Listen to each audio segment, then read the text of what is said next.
Hello, writer, and welcome back to my life. It's Writer Wednesday, the day where I give you my tips and advice on the art and the business of writing and tell you how I do what I do as an indie author. Today's question comes from patron Ryan Starbloke, who asks, how do you get more Amazon reviews? It can be very tough when you're first starting out. You ask people, and a very small, tiny percentage of them actually do it. Some people will accept a book for review and post a review on their blog, not on Amazon.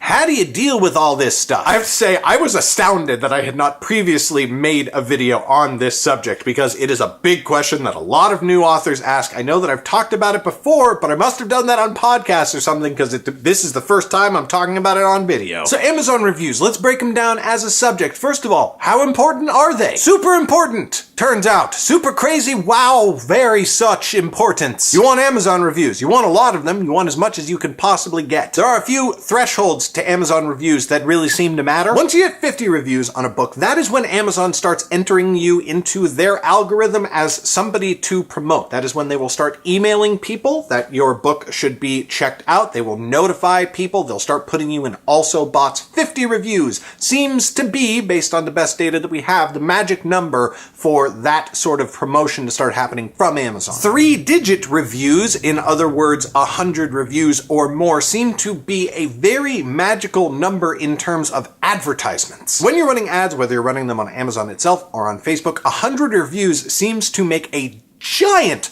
difference in the amount of people who will click on your advertisement. It's like several percentage points higher of how many people will click on your advertisement. And that several percent doesn't seem like that big of a deal. When you're talking about marketing, it's a very big deal. And beyond that, the more reviews you have and the higher your average, the better for you. My first book, Nightblade, has more than 1,200 reviews or something like that.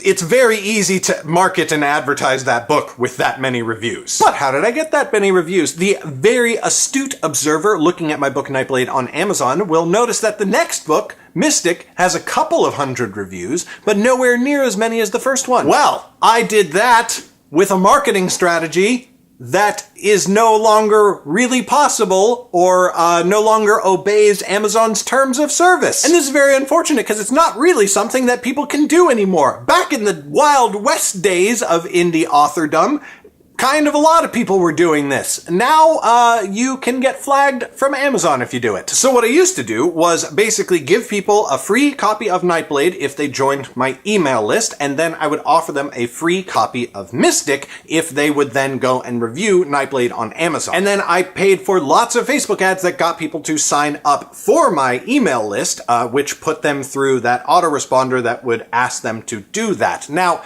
some people say you can still do this, but it is definitely against Amazon's new terms of service. So if you do it, you run a risk of pissing off the only platform that will allow you to build a career as an indie author. If you're just starting out, you might not care and you might give it a shot, but don't say that I didn't warn you, because I cannot in good conscience just wholeheartedly recommend that people do this when, it could go badly for you. What you can do that is still in Amazon's terms of service, right? You are allowed to give out review copies of books. You're able to speak to book reviewers and give them a free copy of a book in exchange for their review. And what we have is we have a list of a few hundred people who are our review team. Now, the difference here is slight, but it's very important to understand it. You cannot ask somebody to review book A in exchange for a free copy of book B. Okay? That is against the terms of service. But you can give somebody a free copy of book A in order for them to read and review book A. And so our review team, we track whether they leave their reviews on Amazon or not. And when we release a new book, that goes out to the entire review team.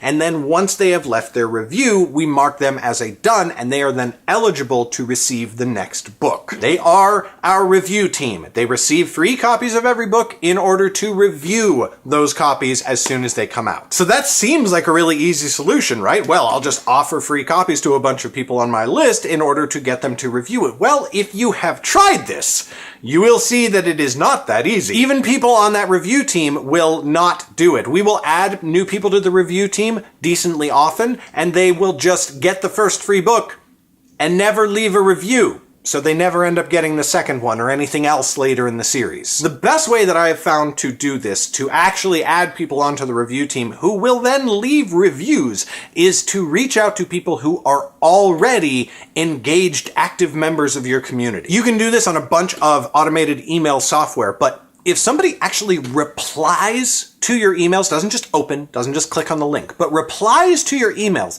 that's an engaged person. They care about you more than probably 95% of people on your list. And so you can have your software automatically tag people who have replied to your emails. And then you can send out an email just to those people saying, hey, I know that you buy and read my books. Would you like to be on my review team? These are probably the most qualified people you can possibly get on your review team. And if you do it with a sizable list that you've already built, they will probably have already read your entire catalog, and they will be willing to go and just review them. You don't have to wait for them to read each book. They just go and leave reviews for you. So this can be a good way to get reviews. And as always, you want to prioritize reviews on the first book in your series, or if you have multiple series, the first book in each series. Because reviews determine how easy it is to get new people to read your books. But the reason that I have fewer reviews on my second book than on my first book by like a lot is because if somebody has read book 1, the number of reviews on book 2 isn't what's going to sell them on book 2. It's how good book 1 was. So in any review building strategy that you put together, you have got to prioritize reviews on your first book.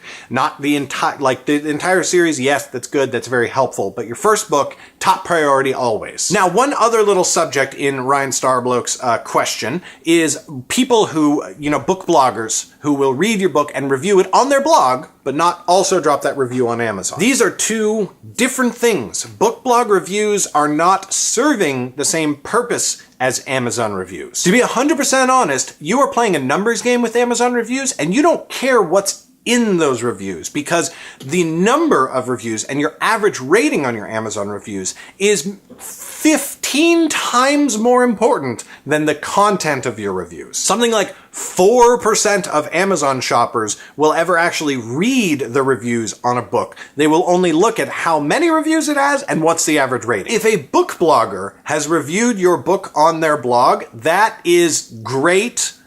And it's also not that great. I am so appreciative when a book blogger does that. Like, it's awesome, and they're probably going to sell some copies to their audience if they have one, but they are just never going to be quite as effective as an aggregated number of reviews on Amazon. That doesn't mean it's not worth doing. Book bloggers are amazing people. They definitely help keep reading alive.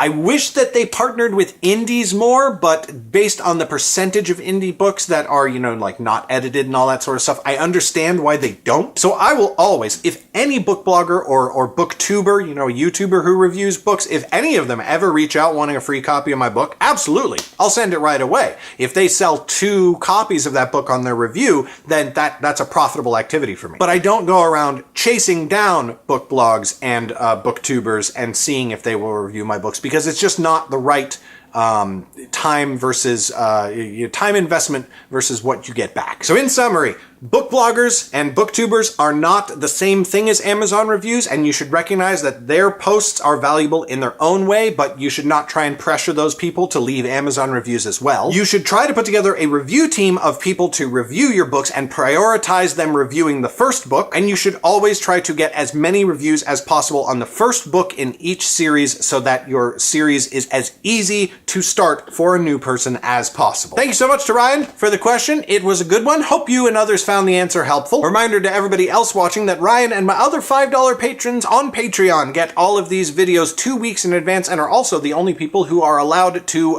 request topics for me to cover in the video. So if that sounds interesting, check out my Patreon right over there. You can also see the entire Writer Wednesday video series right up there. Thank you so much for watching, and I will see you next Wednesday. Bye!